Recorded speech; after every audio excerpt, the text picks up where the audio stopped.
Remand पर लिया गया। रिमांड की अवधि आज खत्म, फिर एक बार कोर्ट में पेश किया गया। ईडी की अर्जी पर कोर्ट ने 7 दिन की रिमांड और मंजूर की है। तो बड़ी खबर, 22 नवंबर तक ईडी की कस्टडी में रहेगा शर्जील। तो बड़ी खबर आपको बता रहे मुख्तार अंसारी का साला है शर्जील, 22 नवंबर तक ईडी की रिमांड में रहेगा शर्जील। तो बड़ी खबर, जिस तरीके से अब्बास अंसारी और इसके अलावा शर्जील से लगातार पूछताछ की जा रही है। इससे पहले अब्बास अंसारी को भी रिमांड खत्म होने के बाद कोर्ट में पेश किया गया था, जहां से रिमांड की अवधि बढ़ाई गई थी और आज शर्जील को पेश किया गया कोर्ट के सामने। और आपको बता दें कि 7 दिन की और रिमांड बढ़ी है। तो बड़ी खबर आपको इस वक्त की प्रयागराज से बता रहे हैं, जहां मुख्तार के साले शर्जील रजा की मुश्किलें और बढ़ गई। 7 दिन की रिमांड मंजूर की गई है। ईडी के वकीलों ने मांग की कि और रिमांड बढ़ाई जानी चाहिए।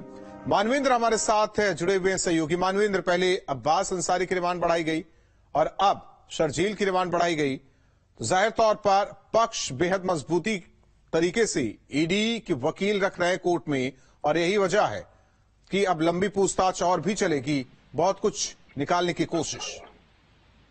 जी बिल्कुल, जिस तरह से ईडी ने दावा किया था कि जो साक्ष्य है उसको जुटाने के लिए शर्जील की और अब्बास की रिमांड और बढ़ाई जानी चाहिए, तो कोर्ट ने पहले अब्बास की 7 दिन की रिमांड मंजूर की थी और आज फिर शर्जील की भी रिमांड को जो है 7 दिन बढ़ा दिया है। तो निश्चित तौर पर ईडी की तरफ से दावा किया जा रहा है कि इन दोनों से पूछताछ में तमाम नए तथ्य निकल करके सामने आए हैं, कई नए लोग सामने आए हैं और कई ऐसी संपत्तियां जो अब तक ईडी की निगाह में नहीं थी मुख्तार अंसारी की, क्योंकि मनी लॉन्ड्रिंग का केस मुख्तार अंसारी के खिलाफ दर्ज है, उसी मामले में इन लोगों को गिरफ्तार किया गया है। तो उसमें और मदद मिलेगी और नए लोग उसमें जो है रडार पर आएंगे ईडी के। तो इसी सिलसिले में कोर्ट कन्विंस हुआ और कोर्ट ने 7 दिन की रिमांड और बढ़ा दी है। देखना ही होगा राहुल की इस पूरे मामले में जिस तरह से ईडी दावा कर रही है, क्या वास्तव में उसके पास इतने पर्याप्त सबूत हैं कि इस मामले से जुड़े आरोपियों को सजा दिला पाती है ईडी, उनके खिलाफ साक्ष्य जुटा पाती है।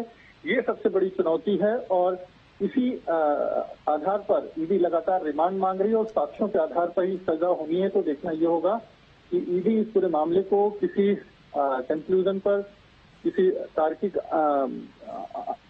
अंत पर ले जा पाती है या नहीं ले जा पाती है, क्योंकि इस पूरे मामले में जिस तरह से जांच में तेजी आई है उसके बाद उम्मीद है कि इस पूरे मामले में जो सच्चाई है, क्योंकि तमाम ऐसी कंपनियां हैं जो मुख्तार अंसारी के नाम पर थी, चाहे वो आगाज कंस्ट्रक्शन हो, विकास कंस्ट्रक्शन हो, उसमें तमाम जो पार्टनर हैं, उसमें जो सीए हैं, तमाम लोग रडार पर आए हैं और लगातार उनको समन भेजा जा रहा है।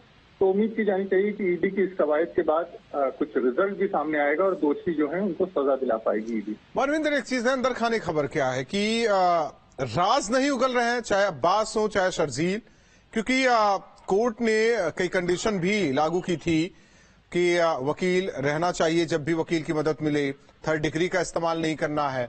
ये शातिर अंदाज शर्जील अब्बास का कि वो ईडी के सामने कुछ बोलने को तैयार नहीं है। जी बिल्कुल, ईडी के साथ अब्बास अंसारी और शर्जील रजा दोनों सहयोग नहीं कर रहे हैं, लेकिन कुछ साइकोलॉजिकल क्वेश्चंस होते हैं जिसके आधार पर ईडी अपने कंक्लूजन पर पहुंच जाती है। कुछ नए नाम सामने आते हैं, इनसे जब पूछताछ होती है कि पैसे का ट्रांजैक्शन कौन करता था, कंपनी का अकाउंट कौन मैनेज करता था, तो कुछ नए नाम सामने आ जाते हैं। इस बीच में कुछ विकास कंस्ट्रक्शन के सीए का नाम सामने आया था, उसको भी नोटिस भेजा गया है। इसके अलावा ये भी कुछ लोगों की तरफ से आरोप लगाया कि ये कंपनी उनकी थी जिसको मुख्तार अंसारी और उसके परिवार ने जबरन उस पर कब्जा कर लिया, अपने नाम पर करा ली। तो जांच जो है वो उससे तमाम आयाम निकल करके सामने आ रहे हैं। हालांकि सहयोग नहीं कर रहा ये बात तय है, लेकिन ईडी का दावा है कि उसने काफी कुछ साक्ष्य जुटा लिए हैं और क्योंकि अब्बास अंसारी हो चाहे शर्जील हो चाहे दूसरे आरोपी, सबसे अलग अलग भी पूछताछ होती है, फिर सामने बैठ करके भी पूछताछ होती है। तो इस तरह से उनका अपना तरीका है जिसके आधार पर उनका दावा है कि उन्होंने काफी कुछ साक्ष्य जुटा लिए हैं और इस मामले को आगे ले जाने में, इस मामले में दोषियों को सजा दिलाने में वो साक्ष्य मदद करेंगे और लगातार नए साक्ष्य जो है वो ईडी जुटा रही है। धन्यवाद इस जानकारी के लिए मानवेंद्र आपका। तो शर्जील को कोर्ट में पेश किया गया, जहां से 7 दिन की रिमांड और ईडी को मिली है। हालांकि लंबी पूछताछ लगातार चाहे अब्बास चाहे शर्जील ईडी की टीम कर रही है। तो बड़ी खबर आपको बता रहे हैं, मुख्तार के रिश्तेदार शर्जील रजा की मुश्किलें बढ़ी। तो ईडी की अर्जी पर कोर्ट ने 7 दिन की रिमांड और मंजूर की है। अब 22 नवंबर तक ईडी की कस्टडी में रहेगा शर्जील।